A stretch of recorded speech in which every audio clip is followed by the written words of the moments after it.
So, Mr. Equity, tell me what's on your mind. Well, I'm honestly feeling a bit lost. The world is a harsh and unsupportive place sometimes, and I frequently deal with a certain sense of disconnection. And there's a certain kind of comfort I derive from MLP that I think is telling for me. It showcases a wide variety of personality types, some of which most would consider unconventional or unusual, and yet the show doesn't shy away from them, but presents them positively and sympathetically. And I really appreciate that. In what way would most consider these personality types as unconventional? Probably the best example recently would be Maud Pie in the episode of the same name. She was clearly a person who did not express her emotions in a way that the main six could relate to. They all found her off-putting. Some commentators in the stream I was watching during my initial viewing even called her rude. And yet it was revealed that under her hard and standoffish demeanor, she was a genuinely good person with real feelings and a perfectly relatable love for Pinky. In other words, the show adequately presented her as a legitimate personality type that people might encounter in the real world, but shouldn't judge on superficial grounds or first impressions. I am glad to see that the MLP staff still manages to surprise us with these new characters, even in ways that personalities like Maud Pie can leave such a lasting impression in the fandom with just a single appearance in the show. Might I ask why this sort of topic sticks out in your mind? Well, on a very personal note, I've always been a kind of person who tends to present a standoffish personality to the rest of the world. People find it hard to click with me, and I with them, as Applejack so aptly put it in the Maud Pie episode. This isn't something I feel I've chosen. It's just kind of been a theme of my life. I've put myself through a lot of trials and activities over the years that would challenge me to connect with people more easily. Student exchange programs, drama classes, volunteer work, and yet this continues to be an issue for me. I've been called weird by my peers ever since I was 5, and it's an outward impression that I just can't seem to shake. So when I see a character like Maud Pie getting a sympathetic portrayal, it's very gratifying to me. And considering her popularity, I don't think I'm alone in feeling this way. So, the fact that the MLP staff is portraying these unconventional personalities in the show in such a way that people can really enjoy them and start looking forward to another appearance, that gives you hope in how you're living life? That perhaps people who see a character like Maud Pie and start appreciating her, that they might see others in a new light that they hadn't considered before? I would definitely say so, because it's already worked for me in this respect. In my early days of watching MLP, before I had even accepted becoming a brony, I really did not like characters like Pinkie Pie and Rarity.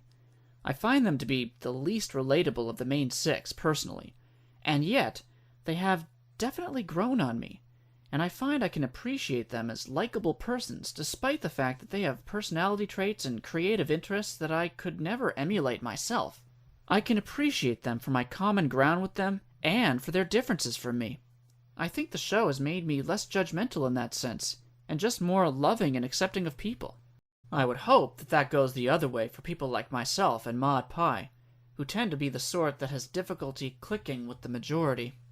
Yet another reason why I enjoy seeing such a widespread and diverse community within the Brony fandom. The show itself is teaching how many different kinds of personalities can find bonds through common ground, as well as accepting each other's differences as great strengths. And not only that, but the franchise actually has a long history of doing this. I've harped quite a bit on Maud Pie so far, but really the pony character I relate to the most isn't even from Frencher's Magic. It's actually Wind Whistler from Generation 1. Those familiar with that old show will remember her being outwardly very emotionless and coldly logical. She had an entire episode dedicated to her, where she was mocked and criticized by her peers for being dense and humorless. But she had a redeeming moment near the end of the episode, similar to that of Maud Pie, where it's clearly revealed that underneath she is a sensitive and very loyal person. Wind Whistler is another particularly unconventional personality type, and I have to give kudos to the creators for writing a story like that about a character like that. So at least in part, these unconventional personalities were getting attention even back in the first generation of MLP. I've not taken the time to watch any of G1 just yet, although these points you bring up make me at least a bit curious as to how well these stories hold up compared to today's show. Is there anything else weighing on your mind, Equity? Well, on that note regarding G1, I might also say that I find it just a little irksome to hear the typical brony bad-mouthing that show out of hand, or hoof, when they clearly have not looked at it objectively. Sure, Generation 4 has a lot more going for it, but it was the 80s, give them a break.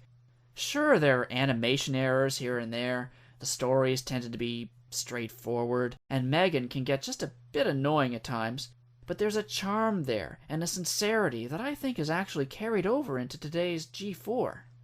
Well, I know for certain that Lauren Faust had gotten a lot of her inspiration from the characters she enjoyed from G1, and at the very least, I can see myself appreciating those elements that helped to create the show that we know today. But I can also understand why certain others seem less than willing to give it a chance. I know that I started getting curious about Friendship is Magic because of all the fan work surrounding the show. And honestly, what makes MLP fun for me today has more to do with the brony fandom itself. As much as the first generation has helped to build MLP as we know it today, I can understand why some others tend to shy away from the original series. If there aren't nearly as many fans creating enjoyable work surrounding G1, then you won't find quite as many people to enjoy taking part in the first series with you. At least in my mind, that tends to be one of the greater reasons as to why others seem hesitant to take a look at the first generation show. What do you think, Equity? That does make sense, I suppose. After all, I've been learning to appreciate others' perspectives in this way, as we've been discussing. I can understand why there would be more of a draw to G4. I probably wouldn't have even rediscovered G1 if it had not been for G4 turning me into a brony in the first place. I guess I'm just old enough that the nostalgia factor gets me into it more easily. I just wish people would have more of an open mind about it, or at least give it its due appreciation for creating the foundation of the show we love today. Perhaps in time. Shall we continue on this next week? Sure thing. This has been very enlightening for me. Thanks for listening. Glad to be of service. Enjoy your day, Equity.